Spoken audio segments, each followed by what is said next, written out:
I don't think it's the internet in Japan going out. I think it's probably the internet in the third world, New York. I don't know. My internet's fine. I think I have no idea what it is, to be honest. It's the NSA. No. It's the NSA that's coming after us. There it is. They see Israel. They see Palestine. Don't let them talk. Don't let them talk. That's how you resolve stuff.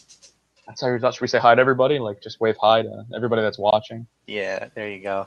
let's You're jump going right back through into it. it. So Palestine's a place. This is where these characters are from. Blah blah blah. But you have several reasons or facts, whatever, why you believe Israel is seeking peace, and I will tell you why I don't think so. Sure. I mean, do you want to continue running down the whole Israel-Palestine thing? Who it got what, how they got it, etc. Well, to me, it's irrelevant. I was just making fun of religion because that seems to be the only real justification for settlements and stuff. But you can't physically take away someone's private property. You know, it doesn't matter if your grandpappy's grandpappy pissed on the land 2,000 years ago. That's like me, because I have Native American ancestry, going into someone's house in Virginia and throwing them out of the living room and saying, this is mine. Like, it's just no justification at all. So to me, that stuff's irrelevant. But it's interesting, though, because there's a huge support base for Zionism that really believes in this God as a real estate agent stuff. And I'm just saying, yeah, and your God supported slavery and all kinds of other ridiculous shit, too. So that's why I'm making that point. But I think if we don't really disagree on that stuff, I'd rather hear the more like modern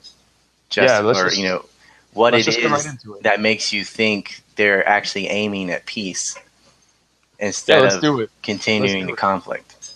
100%. So definitely there was conflict at the beginning. There's this idea that in the world, in culture, that with a war, you can take somebody else's land. And that is, I mean, that's something that's transnational. That's something that people know. People agree with it, people don't agree with it. But if you win a war, you can take their land. Danzig was taken from Germany. I mean, everybody's taken from everybody at some point, except for Canada, because Canada's just like Canada. Canada took Canada from the natives. Also true. Well, technically Britain took it, and then Canada. All right, fair enough. Yeah, Canada's just a bunch of nice people that say sorry. Sorry to all the Canadians out there. Sorry. But sorry. All two of you. All two of them. So there's just like the idea that, with a war you can take a land. So obviously we know 48. Israel. Well, that's why they had in the Geneva Conventions, though, post-World War II, they're saying you cannot take land anymore because of all the shit that breeds. They're like, all right, no more taking land in war, because that's kind of what got World War II going, was taking land away from Germany.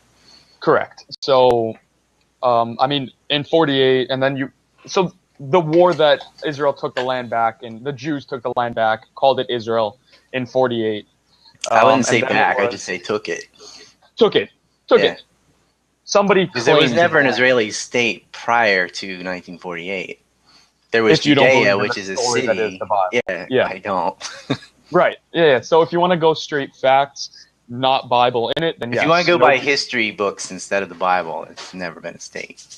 Correct. Right. It's been sort of a melting pot that many people have. It's flipped. It's just like England. It's changed hands many times. Right. So nobody can really lay a claim to it if we're going to leave the Bible out of it. Agreed. Right. Let's do that. Let's leave the Bible out of it. The end. Khalas, as they say. Khalas. I speak a little Arabic. So then you had the 47 UN partition plan, which was right before 48. Mm-hmm. That kind of is what sparked 48. Was the partition plan, which gave land to both Israel, to the Jews, and to the Arab 22% to the Arabs. Right, in the Balfour 78, Declaration. But it was also 85% less of the land offered in the Balfour Declaration to the Jews. So there was a lot of compromise there. Well, I mean, this is where it gets to me. It's ridiculous because you don't have to racially or religiously segregate land. It could be like America. Why don't all of you live there in a state? Oh, it doesn't have to be an Arab state or Jewish state. It can just be the state where people live. I'm all for that as somebody who has fought in a conflict in 2014 and watched, my friends get killed, my friends get injured, the enemy get killed, the enemy get injured. Not the enemy, the other side, I should say. I'm going to keep it very, Well, I mean, it's the side you're trying to kill. Correct. To me, it's baseless. It's unnecessary. I mean, if you look at what just happened a few hours ago in Israel, you had a terrorist, because that's what it was, walk up to an Israeli checkpoint, pull out a knife, and it actually happened to a friend of mine. I'm good friends with his sister, and I'd met him a few times before. A terrorist pulled out a knife and tried to stab him in the chest. Yeah, let's look at the context of that. He tried to stab somebody at a checkpoint. Why is there a checkpoint? Oh, it was actually a checkpoint coming out of an Israeli settlement. What's a settlement? Like, see, that's the thing. It's someone who's lost his shit trying to stab someone occupying their land that have taken all their homes and farms and set up Jewish-only cities. That part's missing. Like, you start the story in the middle with someone who's lost it and tried to stab someone. Sure, shoot that guy. But what created that situation was confiscating their land and squatting on it and exclusively only they are Jewish-only cities.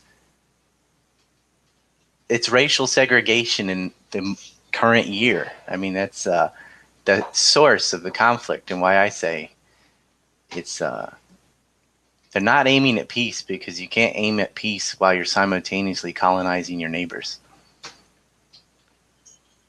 Did it drop again?